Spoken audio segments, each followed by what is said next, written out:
देखो भाई इधर, अब जो टॉपिक है ना, ये चैप्टर तो डिस्क्रिप्शन है, इसमें टॉपिक कौन सा है, रिसीविंग और पेमेंट। आज का जो टॉपिक है वो जनरल एंट्री का है कि जनरल एंट्री किसके ऊपर आई है, रिसीविंग और पेमेंट। अब सर क्वेश्चन तो ये है, हमें कैसे पता चलेगा कि जो एंट्री है वो रिसीविंग और पेमेंट की है। तो अगर जो पॉइंट है, क्या जो है, जो पॉइंट क्वेश्चन में गिवन है, अगर वो जो पॉइंट है वो एसेट और लाइबिलिटी के ऊपर है, किसके ऊपर है, एसेट और लाइबिलिटी। मतलब एक लाइन लिखी हुई है, वो पॉइंट या तो एसेट का या तो लाइबिलिटी का, तो इसका मतलब है उस पर कौन सा रूल लगेगा, रिसीविंग और पेमेंट। अब रूल क्या कहता है, देखो रिसीविंग किसकी होती है, एसेट की, किसकी होती है, एसेट, और पेमेंट किसकी होती है, लाइबिलिटी की। ठीक है, तो अगर तुमने लाइन पढ़ी और वो लाइन जो थी वो एसेट की थी, किसकी थी, एसेट, तो रिसीविंग का केस है। अगर रिसीविंग का केस होगा तो कैश और ये स्लैश है, कैश या पार्टनर क्या होंगे, डेबिट। तो सर फिर क्रेडिट में क्या होगा, तो सामने आता है रियलाइजेशन, सामने कौन आता है, रियलाइजेशन। तो सर एक बात बताओ, हम कैश और पार्टनर में से कैसे चॉइस करेंगे। वो जो लाइन लिखी है वो लाइन को पूरा पढ़ोगे, अगर उस लाइन में पार्टनर लिखा होगा, क्या लिखा होगा, पार्टनर, तो पार्टनर, और अगर पार्टनर नहीं लिखा हुआ तो कैश। अभी मैं एग्जाम्पल करा रहा हूँ। बट अगर तुम्हें लगता है कि वो लाइन जो है वो लाइबिलिटी के ऊपर है, तो लाइबिलिटी की क्या होती है, पेमेंट। तो अगर पेमेंट केस हुआ तो अब कैश पार्टनर क्या होंगे, क्रेडिट, क्या होंगे, क्रेडिट। रिसीविंग में कैश पार्टनर डेबिट और पेमेंट में कैश पार्टनर क्रेडिट, सामने कौन होगा, रियलाइजेशन। अब सर एक बात बताओ, आप ना हमें क्वेश्चन तो बताओ, ठीक है ना, जिससे हमारी प्रैक्टिस हो जाए। तो देखो भाई, ये पॉइंट्स हैं कुछ, पेज नंबर 7.20 पे मिलेंगे। देखो दी तो उसके आगे इलस्ट्रेशन बैलेंस शीट भी है, बट अभी हमारा ये मोटिव नहीं है, ठीक है ना। हमारा मोटिव है रिसीविंग और पेमेंट की एंट्री कैसे आएगी। तो तुम्हें ना ये कुछ पॉइंट लिख के दे देंगे, यहाँ से लेके यहाँ तक, सेकंड पॉइंट से लेके 5th तक, ऐसे पॉइंट लिखे होंगे और तुम्हें कहा होगा एंट्री पास करो। पर सर यहाँ पे तो रियलाइजेशन अकाउंट मांगा है, वो मत देखो। ऐसे पॉइंट में एंट्री भी आ सकती है, क्या आ सकती है, एंट्री। अच्छा, अगर मैं सेकंड पॉइंट पढ़ूँ तो वहाँ लिखा है फर्नीचर रिलाइज। तो बताओ ये जो पॉइंट है वो किसका है, एसेट का, किसका है, एसेट। तो यहाँ पे रूल लगेगा रिसीविंग और पेमेंट। अगर एसेट का तो क्या होगा, रिसीविंग, क्या होगा, और रिसीविंग में क्या होता है, कैश या पार्टनर डेबिट। अब इन दोनों में से किसी एक को चॉइस करना है। मैंने पूरी लाइन पढ़ी, मेरे को कहीं पे भी पार्टनर नहीं दिखा, तो अगर पार्टनर नहीं होगा तो कौन डेबिट होगा, कैश। बस ये ध्यान रखना है कि रिसीविंग के केस में कैश और पार्टनर डेबिट होते हैं। तो मुझे ना सेकेंड पॉइंट में पार्टनर तो नहीं दिखा, तो मैं किसको डेबिट करूँगा, कैश। और कैश और पार्टनर में से किसी एक को ढूंढना होता है, दोनों को नहीं, एक मिल गया, सामने realisation, cash account debit to realisation. कितना अमाउंट है, 80,000।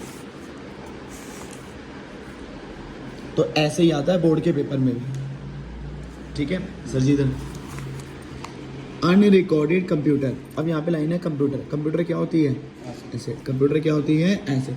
और अगर पॉइंट एसेट का होगा तो केस कौन सा होगा, रिसीविंग का। तो रिसीविंग में या तो कैश डेबिट या तो पार्टनर। मैंने फिर से पूरी लाइन को पढ़ा और मेरे को कहीं पे पार्टनर नहीं दिखा, तो कौन डेबिट होगा, cash.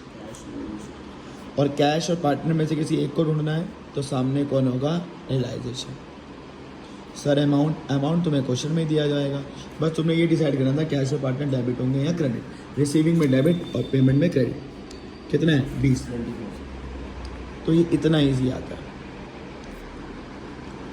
Fourth, debtor relies 55। Debtor क्या होती है, एसेट। फिर से रिसीविंग आ गया। अब मैंने चेक करा, रिसीविंग में कैश पार्टनर डेबिट होते हैं, पूरी लाइन में फिर से पार्टनर नहीं है, तो कौन डेबिट होगा, कैश। कैश मिल गया, सामने रियलाइजेशन। कितना अमाउंट दिया हुआ है, 55। ये क्वेश्चन में सीधे सीधे अमाउंट दिया हुआ है, ठीक है। आओ, there was an outstanding bill. Outstanding bill क्या होती है, लाइबिलिटी, क्या होती है। तो लाइबिलिटी में कौन सा रूल लगेगा, पेमेंट का, क्योंकि देखो इधर पेमेंट किसकी होती है, लाइबिलिटी। अगर पॉइंट एसेट पे होगा तो रिसीविंग, पॉइंट लाइबिलिटी पे होगा तो पेमेंट। अब पेमेंट में कैश और पार्टनर क्रेडिट होते हैं, अब डेबिट नहीं होंगे। तो मैंने पूरी लाइन चेक करी, यहाँ पे कहीं पे भी पार्टनर नहीं है, तो कौन क्रेडिट होगा, कैश। तो पहले ऐसा नहीं है कि पहले डेबिट लिखना होता है, मेरा रूल कहता है कि पेमेंट है तो पहले क्रेडिट करना है। पूरी लाइन में पार्टनर नहीं है तो कौन क्रेडिट होगा, कैश। और सामने कौन आ जाएगा, रियलाइजेशन। क्वेश्चन में अमाउंट दिया हुआ है सीधा सीधा 19,000 का दिया हुआ है, 19। तो पहले बताओ ये ओके है, तो पॉइंट ऐसे ही आएंगे। सर अब बताओ रियल क्वेश्चन, ये तो एक डेमो क्वेश्चन है, ये पता है बोर्ड के लेवल का क्वेश्चन, सिंपल सा। अब थोड़ा लेवल बढ़ाते हैं जो कभी कभी स्कूलों में आ जाते हैं। Illustration number 15। ठीक है ना। देखो अगर क्वेश्चन में कभी भी बैलेंस शीट नहीं होगी डिस्ट्रीब्यूशन चैप्टर में, कंफर्म एंट्री आई है। क्या आई है? एंट्री। अब चेक करते हैं। Furniture of 45,000 was sold by auction for 66,000 and, तो अभी पहले यहाँ तक पढ़ते हैं। फर्नीचर के ऊपर पॉइंट है। फर्नीचर क्या होती है? एसेट, और एसेट की क्या होती है? रिसीविंग। अब रिसीविंग में हमने पढ़ा था क्या होता है, या तो कैश डेबिट या तो पार्टनर। क्या पूरी लाइन में यहाँ से लेके यहाँ तक पार्टनर लिखा हुआ है? नहीं। कौन नहीं लिखा तो कौन डेबिट होगा? कैश। सर हर बार तो कैश ही आ जा रहा, तो आने दो, अभी आएगा पार्टनर भी। इलस्ट्रेशन नंबर 15 का पहला point, cash account debit. Cash मिल गया तो सामने कौन होगा? रियलाइजेशन। अब देखो जरा, अभी तक हमारे साथ क्या हो रहा था, एक ही अमाउंट दिया होता था तो मज़ा आ जाता था। अब कितने अमाउंट हो गए? 2। तो कभी भी 2 आएंगे तो चेक करो तुम्हें पैसे कितने मिलने वाले हैं बेचने के बाद। तो 3 तो 45 की, पर बेची कितने की है? 60। तो रिसीविंग कितने की होगी? 66। तो यहाँ पे तुम्हें दिमाग लगाना होगा कि रिसीविंग कितने की है। सर आगे क्या होगा? तो कोई बात नहीं, अभी आगे पढ़ तो रहे हैं, अभी तो हमने 66 से पढ़ा है।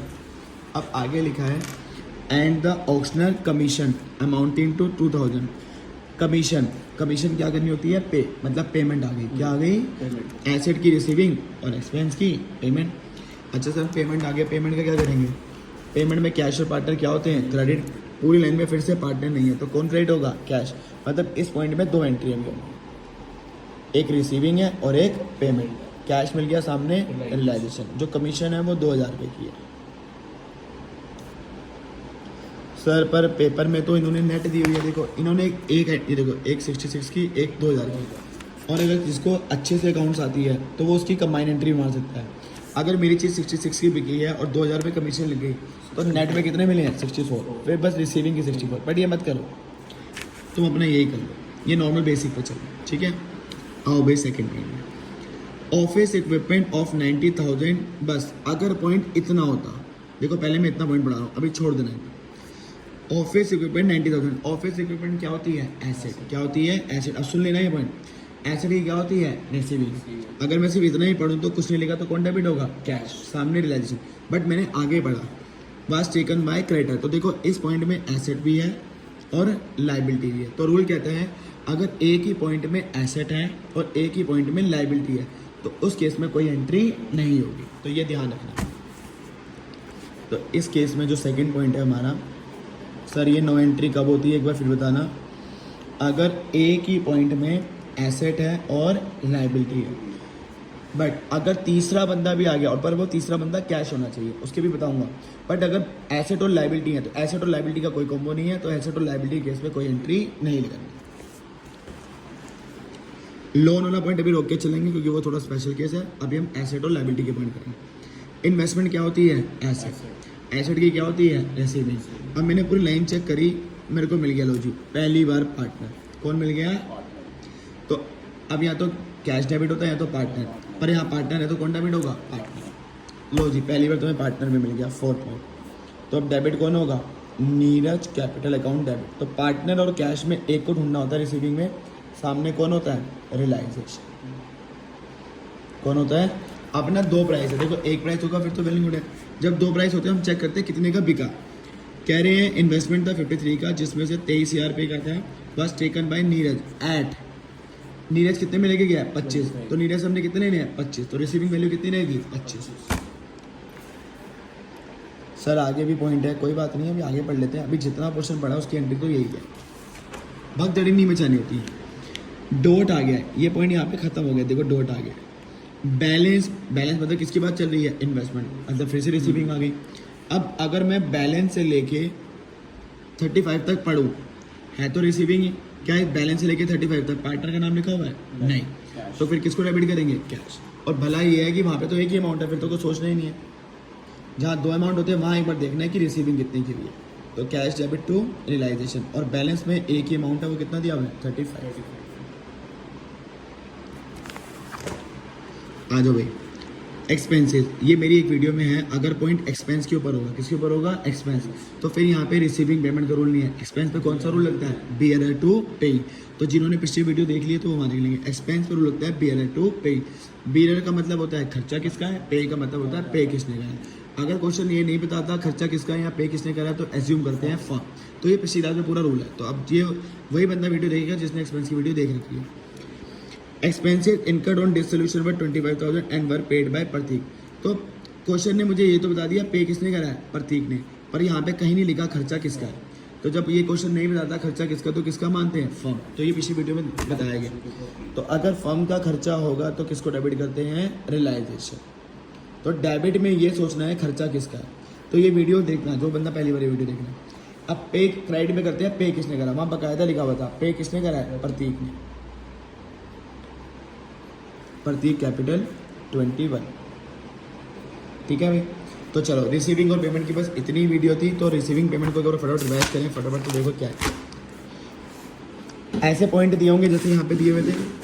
अगर तुम्हें लगता है पॉइंट एसेट और लायबिलिटी के ऊपर है तो रिसीविंग और पेमेंट का कैसे है। एसेट की लाइन होगी तो रिसीविंग, लायबिलिटी की लाइन होगी तो पेमेंट। रिसीविंग में कैश और पार्टनर डेबिट होते हैं और पेमेंट में कैश और पार्टनर क्रेडिट। अब सर कैश लाइन लिखे या पार्टनर लिखे, अगर पूरी लाइन में पार्टनर है तो पार्टनर, नहीं है तो कैश। तो यही करना था। अगली वीडियो में जो है वो मैं बताऊंगा डिस्ट्रीब्यूट आइटम और प्रॉफिट और लॉस, वो भी मैंने, और वो ज़्यादा 4 या 5 मिनट की वीडियो होगी। ठीक है ना।